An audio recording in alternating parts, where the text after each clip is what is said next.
You know the old saying, always the bridesmaid, never the bride. Well, today's 8 individuals that we're going to be talking about did all win races, won a lot of races actually between them all, but it was never quite enough for them to secure a World Drivers' title. So today I'm talking about the 8 most successful drivers in Formula One to not win a championship. And by successful, I'm determining that by number of podiums. So who's won the most podiums, never winning a driver's title.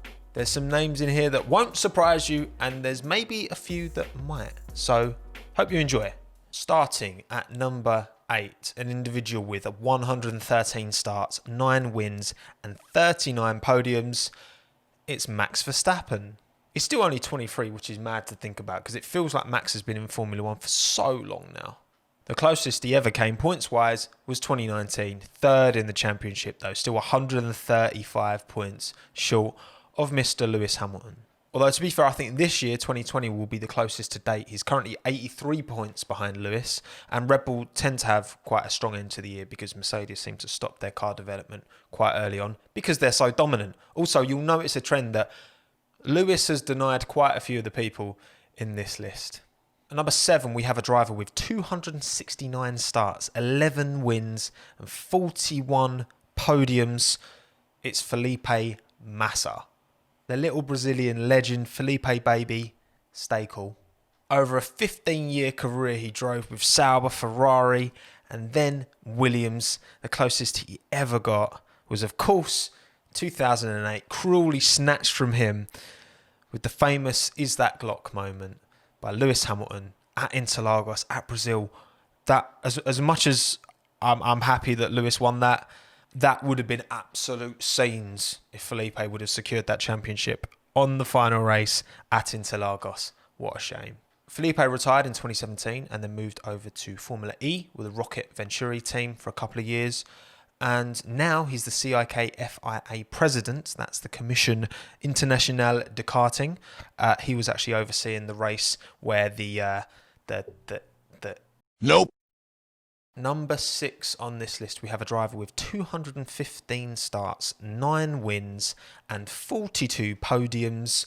It's Mark Webber, the Aussie. He's always struck me as a proper blokey bloke, geezer geeze. I'd love to have a drink with Mark one day. Imagine if I got him on the podcast, that would actually be sick. Mark was a victim of poor timing, I think. He probably would have won a World Drivers' title if it wasn't for a young German called Sebastian Vettel who just cleaned up. I say that Mark was just 14 points off of Seb in 2010. I totally forgot how mad close that 2010 season was. You know, Vettel, Alonso, Webber, Hamilton, 16 points splitting the 4 of them at the top. Mad. Imagine that. Imagine at the end of the season you had Lewis, Valtteri, Max and Ricciardo split by 16 points at the very end. Mark retired from F1 in 2013, raced in the World Endurance Championship for a few years with Porsche until 2016, and now co-commentates on Channel 4 for their F1 coverage show that they do. Number 5 on this list, a driver with 146 starts, 12 wins and 45 podiums. It's the Argentinian Carlos Reutemann, the first truly great Argentine driver since the late great Juan Manuel Fangio.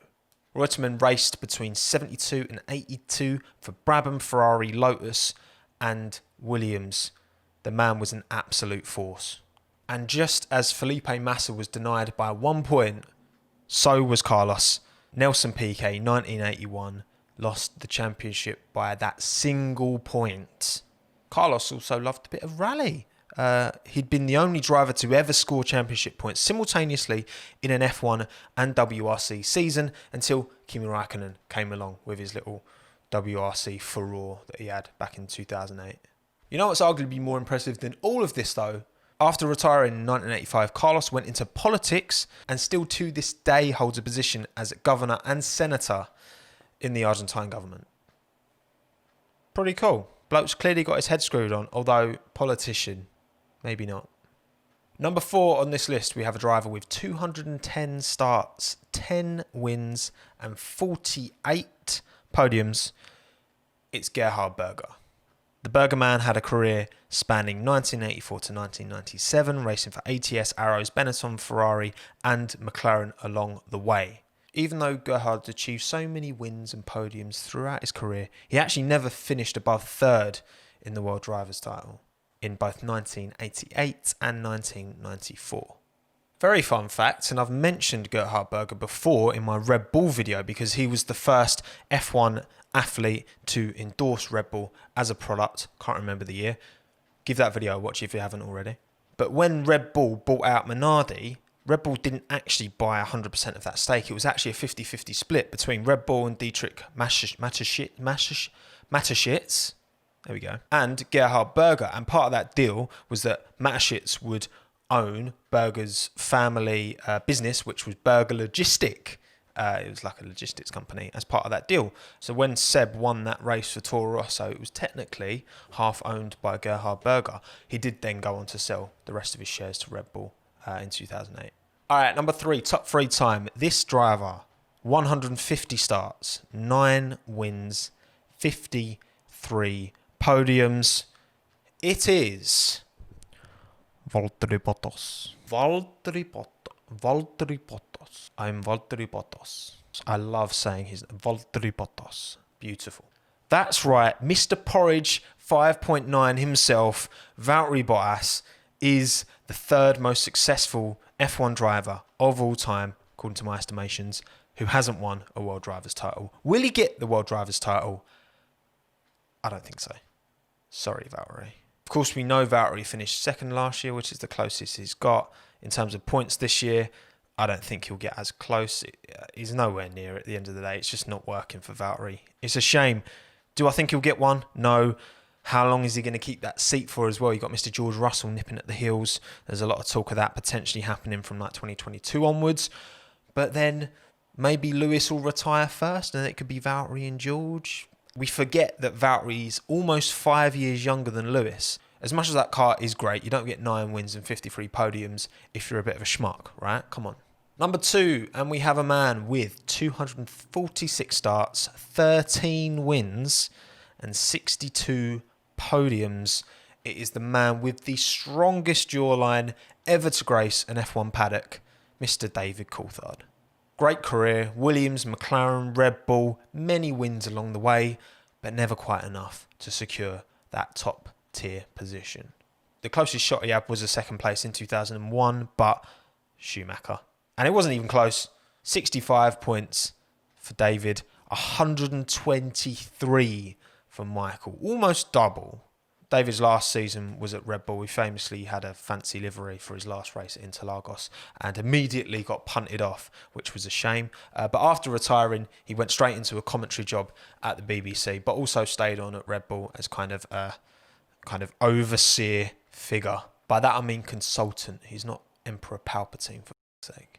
He also spent a bit of time in DTM from 2010 to 2012, but now, well, he is also at Channel 4 alongside Mark Webber doing the commentary there for their F1 coverage show. And then number 1 on this list, a man with 322 starts, 11 wins and 68 podiums. Come on, you must know who it is. It's the Brazilian maestro. Mr. Number 2 is a bit harsh because that also means poo. It is Rubens Barrichello. Now, credit where credit is due. I don't think Michael would have been as absolutely dominant. He still would have been dominant, but not absolutely dominant if it wasn't for Rubens being such a willing and able kind of support act. Could say the same about Valtteri Bottas with Lewis, you know what I mean? If it wasn't for having such a solid driver who was just happy to play the team game, then maybe the one in the limelight wouldn't have had quite as much success. Maybe. I'm just saying. Rubens played his part. From his debut at Jordan in 93 till his retirement from Williams in 2011, 14 years, 2 second places and 2 third places in the driver's title along the way. His 2004 second place being the closest he ever got to Michael, 34 points behind in the end. Although, for me, the most realistic chance and the closest he ever got was during that 2009 Brawn season when he was partnering Jenson Button, who ended up winning the title. It was an 18-point gap at the end. And Rubens definitely could have won this. He definitely could have done it. Unfortunately, he had a bit of a pish last 4 races, finishing 6th, 7th, 8th and 4th. I've got to say, Rubens comes across as one of the nicest blokes in the world. He moved on to IndyCar for a year and then eventually onto Brazilian stock car V8s, which he still races to this day at the ripe old age of 48. So that's my 8 most successful drivers to not quite get to that top step of the podium enough to win a title. Thank you. I hope you enjoyed. This was actually fun to research. I enjoyed this one. And if you did, like, sub, notification bell. I should be pretty close to 100k now. Fingers crossed. I've been Tommo. This is Tommo F1 YouTube channel. Thank you very much as ever for watching again. Have a good one. Ta-da.